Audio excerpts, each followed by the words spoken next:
Bueno, ha sido la noticia principal del día de hoy.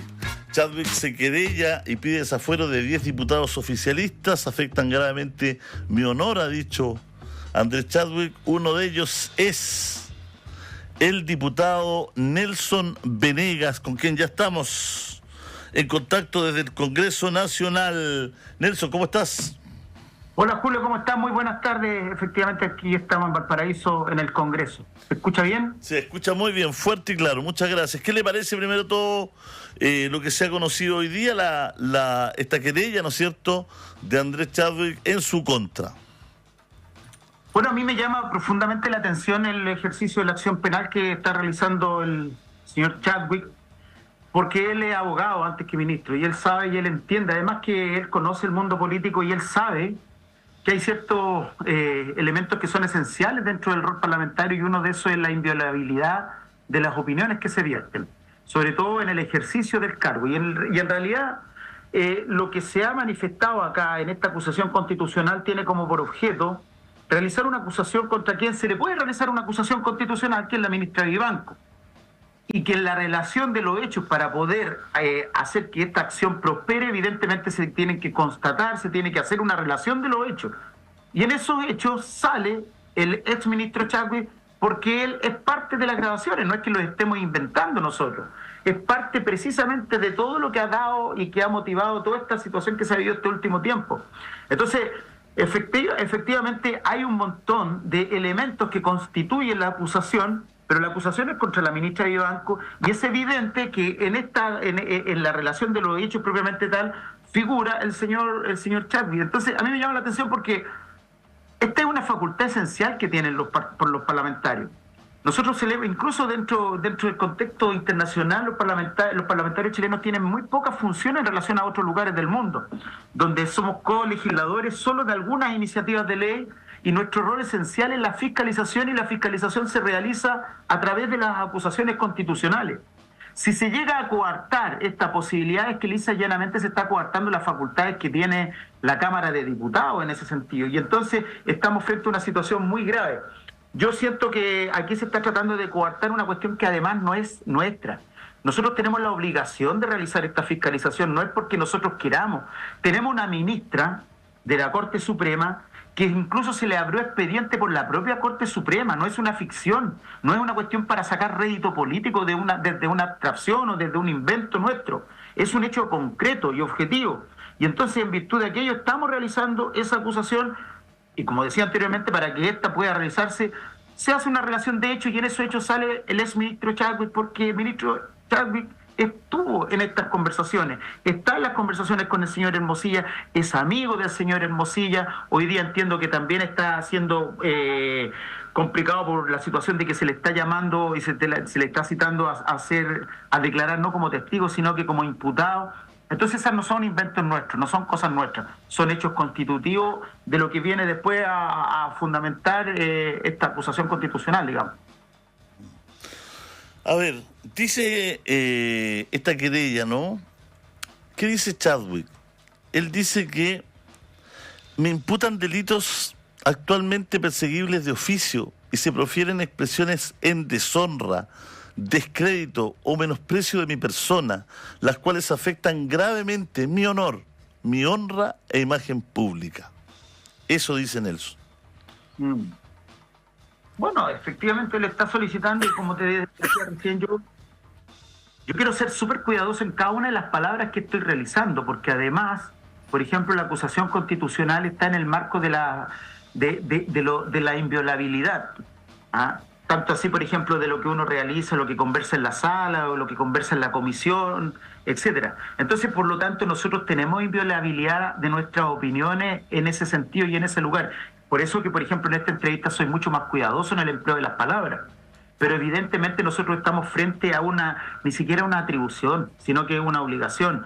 Y aquí, seamos bien honestos, si no se investiga, si no se realiza una acusación por todo lo que está ocurriendo, ¿cuál es el mensaje que le estamos enviando a la ciudadanía?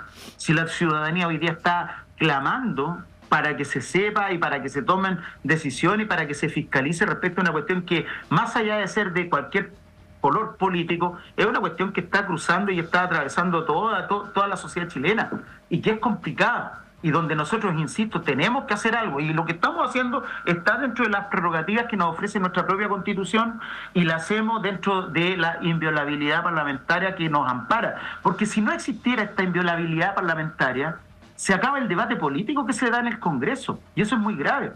Por eso, por ejemplo, no es que nosotros tengamos más atributos respecto a las otras personas, si lo que pasa es que nosotros somos representantes de la ciudadanía, y entonces en ese marco nosotros estamos al amparo de poder expresar opiniones que de otra manera no podrían, atentaría contra la democracia propiamente tal. A ver, este es el kit del asunto, ¿no? Y se lo voy a leer textual. Yo entiendo que usted me habló del contexto, pero esto es lo que dice él, dice: la acusación contra Vivanco debió estar enfocada exclusivamente en ella y no en él, por Andrés Chadwick. O sea, aquí lo que dice esta acción judicial, ¿no es cierto?, finalmente, es que se debió enfocar completamente esta acusación en la ministra Vivanco y no meter, entre comillas, gratuitamente a Chadwick. Es que esas son las opiniones, como decía recién, que son subjetivas. Y por eso que quiero ser súper cuidadoso en el empleo de las palabras, porque, insisto, no es lo mismo decirlo a través de la radio que decirlo al amparo de la inviolabilidad parlamentaria. Pero también hay que ser honesto.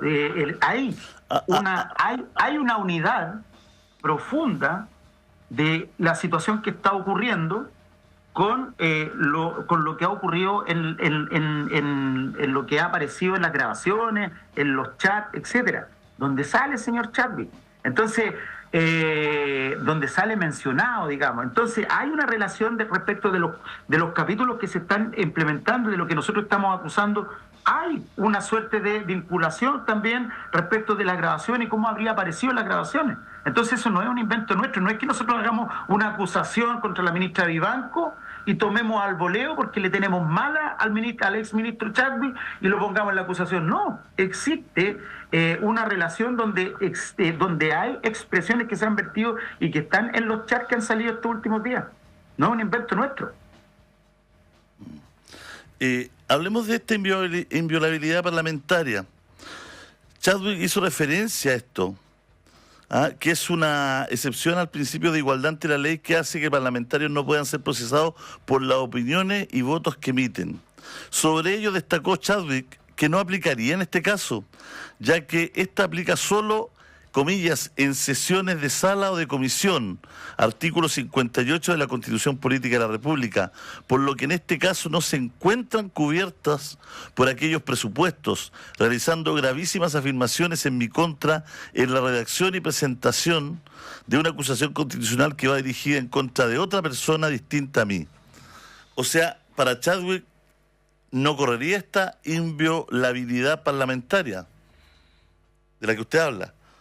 Yo creo que nosotros tenemos inviolabilidad parlamentaria primero porque lo hacemos en el ejercicio del cargo. Luego se presenta la acusación constitucional y la acusación constitucional se lee en la comisión revisora, se lee en una comisión propiamente tal. No se lee en el pasillo del Congreso, no se lee en el Pensador. Se da cuenta y se lee y se hace pública en la comisión propiamente tal. Y luego que se hace pública, y es lo que se está revisando, y es donde yo he estado participando incluso activamente, hoy día tuvimos la exposición de Marisol Peña, se analiza en la comisión propiamente tal, no en el pasillo del Congreso, no a través de un medio de comunicación. Ahí es donde surge la publicidad de la acusación, y luego esto se tendrá que discutir en sala, y en esos dos lugares, tanto en los lugares donde se lleva a cabo la comisión y en la sala, hay inviolabilidad parlamentaria.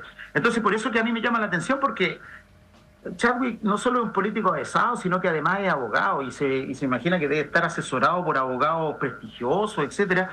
Y él entiende que estos son procedimientos de esta naturaleza, entonces yo no entiendo cuál es la situación que está tratando de realizar, o estará mandando un mensaje, o enviando un mensaje, o desviando atenciones. Yo no lo entiendo, porque de verdad, si llegara, desde mi punto de vista, a prosperar una acción de esta naturaleza, es que lisa y llanamente ya en el futuro cada uno de los parlamentarios no va a poder hablar prácticamente nada. Y cuando eso ocurra, se cae uno de los cimientos fundamentales de la democracia. Yo creo que esto es muy grave. Imagínense, por ejemplo, que ahora se tiene que realizar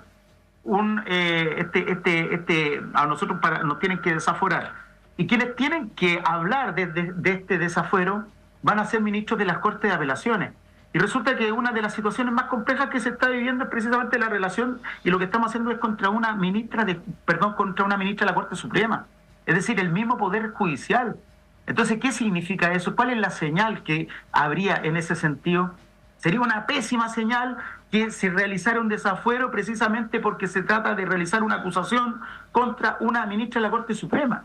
Y yo entiendo que los ministros de la Corte de Apelaciones tendrán que analizar en su justo mérito esta situación y lo harán con un criterio jurídico, pero también tiene que pesar el hecho de que la acusación constitucional es contra una ministra de la Corte Suprema y por lo tanto se vería, creo yo, muy feo que en el fondo se realizara un desafuero que podría estar de una u otra manera señalando que hay una protección entre ellos, y eso sería una muy mala señal para la ciudadanía también, creo yo. Claro, lógico, o sea, este es el gran problema que tenemos en Chile ahora, el tema de la confianza. Es un problema, un misilazo ¿no es cierto?, al punto de flotación de la institucionalidad de nuestro país, pues. ¿No es cierto?, saber si lo que se está juzgando, ¿no es cierto?, es independiente o no es independiente, si hay intereses o no hay intereses, si alguien colocó o no colocó a ese ministro de Corte ahí ese día y a esa hora, o si llegó hasta ahí por favores de quiénes. Entonces, este tema es gravísimo, porque precisamente está en juego la confianza de todos los ciudadanos en relación a la independencia de la justicia. En ese sentido usted tiene un punto, ¿no? Digamos, justo estamos viendo esto y empieza a ocurrir un hecho que podría empañar o ver afectada esta acusación constitucional en contra de Vivanco. En ese sentido, ¿cómo están los tiempos? ¿Cómo son los tiempos para la acusación, para esta querella de Chadwick? ¿Cómo se van superponiendo los tiempos? Te contesto al tiro, Julio, pero primero quiero recoger lo que tú estás señalando. Yo no soy muy partidario de las acusaciones constitucionales, yo soy de formación abogado, ¿ya? Y no solo soy de formación abogado, sino que también de derecho público específicamente. Y no soy partidario de las acusaciones constitucionales. Yo creo que son la última fase que puede existir. Y si yo he firmado esta acusación constitucional, es porque yo sé que la ciudadanía hoy día no está creyendo en las instituciones, y eso es muy grave. Y eso le tiene que afectar a todo el mundo, no solo porque uno es oficialista o de tal o cual partido político. Si nuestras instituciones hoy día no gozan de prestigio, no gozan de legitimidad, pregúntele usted a la gente qué piensa de la justicia en Chile, si es que hay o no una justicia para ricos y una justicia para pobres. Mire todo lo que ha ocurrido con las grabaciones, mire lo que ocurrió con el tema Penta, mire lo que ocurrió con las clases de ética. ¿Y usted cree que la ciudadanía entonces va a seguir viendo tranquilo este espectáculo? Entonces, ¿cuál es el rol que uno debe desarrollar como diputado? Creo yo, es ser el representante del clamor ciudadano. Y ese clamor ciudadano hoy día está impaciente y está señalando que estamos frente a una situación muy grave y tenemos que cuidar nuestras instituciones. Por eso yo soy parte de esta acusación y creo que es muy importante que prospere. Y sé que la acusación es contra la ministra Vivanco y y hacia allá va dirigida. Pero tiene que haber para eso una expresión y una relación y un contexto que conforme esta acusación. Y ahí es donde sale el señor Chadwick. Y nosotros no somos los que ponemos al señor Chadwick. Si el señor Chadwick sale en las grabaciones. Disculpe no haberle contestado directamente su pregunta, pero respecto de eso, ahora existen dos comisiones que están viendo el tema de la ministra Vivanco. Yo participo principalmente en una como acusador y esa yo creo que se va a estar evacuando el informe lo más probable, por ejemplo, el viernes que viene, y eso significaría que es muy probable que el próximo lunes, martes, nosotros esté realizándose aquí la acusación probablemente tal aquí en la sala. Si se aprueba esa acusación, eso se va al Senado, que el Senado actúa como jurado y son ellos los que tienen que resolver o no si al lugar. Pero de aquí de la Cámara de Diputados yo creo que de aquí al martes, a más tardar, ya deberíamos tener una sesión destinada a la acusación propiamente tal. Y respecto del tema de la querella y el desafuero que se presenta contra nosotros, yo estimo que el desafuero deberá ser visto en unos 2, 3, 4 días más. Tendrá que recibirse la causa, después nosotros tenemos que contratar un abogado que nos defienda. Y tendremos que hacer las exposiciones de lo hecho y luego tendrá que ratificarlo en la Corte de Apelaciones y posteriormente se puede apelar ante la Corte Suprema. Es un periodo más o menos largo.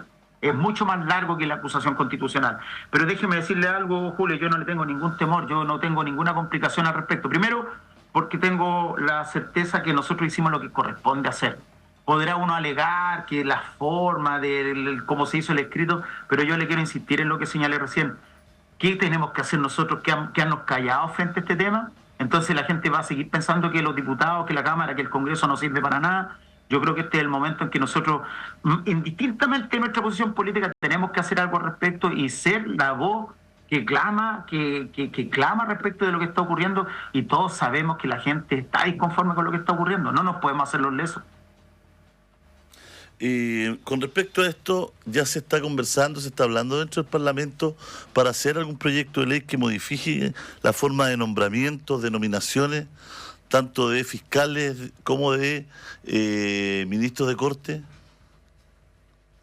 Bueno, yo siempre fui partidario de otra manera de elección de los ministros de los ministros de la Corte Suprema. De hecho, en el proyecto constitucional, en los dos proyectos constitucionales, en los dos proyectos que fueron rechazados, había una modificación que estaba orientada precisamente en tener otro tipo de designación de ministros. Y yo creo que eso debe ser así, porque de otra manera se le entrega la decisión determinante y definitiva a un sector político, a un político. Y se produce esta encrucijada, donde uno, por ejemplo, si es cercano a la presidenta o al presidente de la República, puede incidir en la determinación como al parecer esto habría ocurrido. Entonces hay una situación estructuralmente compleja y evidentemente yo creo que tenemos que avanzar en la determinación de una magistratura donde prime más la autonomía del Poder Judicial, porque toda autonomía del Poder Judicial se pierde cuando en definitiva esto tiene que pasar primero por el Senado y después tiene que pasar por el presidente o la presidenta de la República. Entonces queda trabado a otros poderes del Estado. Yo creo que lo que debemos avanzar es precisamente una autonomía real del Poder Judicial, y eso es lo que no ocurre en Chile, y hoy día estamos viendo las consecuencias de aquello. Muchas gracias.